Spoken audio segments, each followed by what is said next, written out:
What's up, guys? Coming at you from Shenzhen as usual. I took my one-wheel scooter or electric skateboard, whatever you want to call it, out today because it's a really nice day, and I just wanted to come over to the brew pub for a beer and to check on a couple of things. So I didn't have, let me straighten this out. I didn't have too much to talk about today, and I just wanted to kind of stay to my commitment to make one video every day for this month in February, and then after that I'm done. Well, I'm not done, but I'm not going to be making videos this often. It's pretty difficult. So what can I talk about? One of our small locations, our franchise locations using my brand, they got approved to open. So they can open, but the condition is that they cannot receive customers in the bar. They can only do takeaway and delivery. So we're going to try to apply for the same thing. And we have some glass takeaway bottles. They're kind of flip top, but they're pretty expensive. So what we're going to do is we're going to, one of my buddies here in Shenzhen, he's from New Zealand, he sent me a link for a canning machine, aluminum canning machine, cap or whatever you want to call it, and the cans are pretty cheap, so we might buy one of those, and they're delivering now already, and we'll do our takeaways like that. So we'll give it a try. I don't know, I'll keep you guys updated and see what happens. I think news-wise, what did I see? I saw in South Korea, this is maybe timely because I had that conversation with my son yesterday, which also covered religion. In South Korea, they had some sort of a big religious gathering, Christian or Catholic, something like that. And the government said that they wanted to request that they cancel it. They said they suggest that they don't do it because of what's going on. The numbers are really increasing a lot in South Korea in terms of coronavirus numbers. And they refused. They still went ahead with it because they said one of their leaders consulted a doctor, and the doctor said you can't catch coronavirus outside. This is when, I don't care what kind of government it is, it doesn't matter. This is when the government is supposed to step in and say, no, I don't care. I don't care. I know you've got, religious freedoms, freedom of assembly, all this kind of stuff, but this is where we step in, and this is where we say, no, your stupidity is putting everybody at risk, all of society. You're not living on an island somewhere by yourself. You're not living on a remote piece of land somewhere. We're living in a society, and you need to consider the other people around you.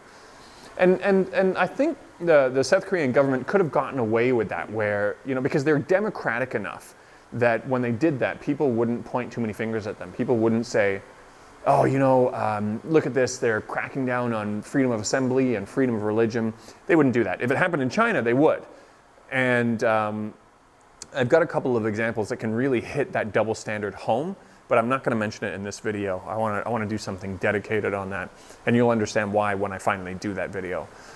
Other than that, I saw some news of the Civic Party in Hong Kong, a very despicable, disgusting party, political party, that they came out and they said, well, let me preface it by saying, as you guys know, there was a cruise ship with there were a bunch of Hong Kongers on that cruise ship, and they were evacuated. And what the Hong Kong government did is when they evacuated their people, they also evacuated some mainlanders at the same time.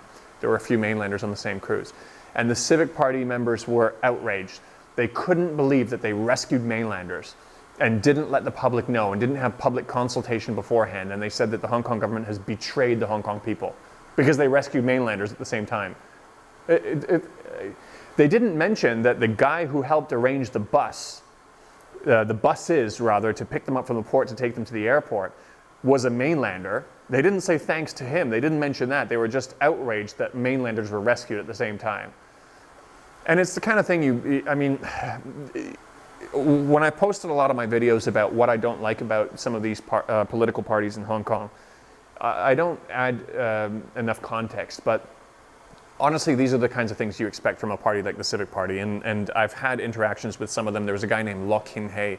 He's a district councillor for the Civic Party, and he always posts stuff about mainlanders. Like, for example, when Taiwan was putting restrictions on mainlanders going to Taiwan, he said now is a great time to travel to Taiwan because you won't, have to deal with noisy and rude mainlanders or something like that. And this is a guy who has mainlanders in his district that he's responsible for. And he never, he blocked me now on Twitter. He didn't block me because of those things, because he doesn't see anything wrong with saying that. And he's said it a few times. But when he did block me was when he was refusing to admit that Jimmy Lai, a businessman, kind of a media tycoon in Hong Kong, donated to their party. And he refused to say it outright. And so I just posted, I added some context to that Twitter thread, and I posted one of the leaked HSBC wire transfer request documents, which shows that he did.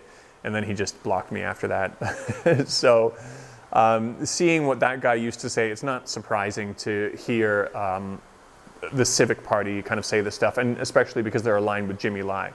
So Jimmy Lai is the owner of Apple Daily, and he's been posting stuff since 2012 and before, calling mainlanders locusts and saying that they're invading Hong Kong and all this kind of stuff, kind of trying to create this tension between the two groups of people, which obviously you can see even more so now.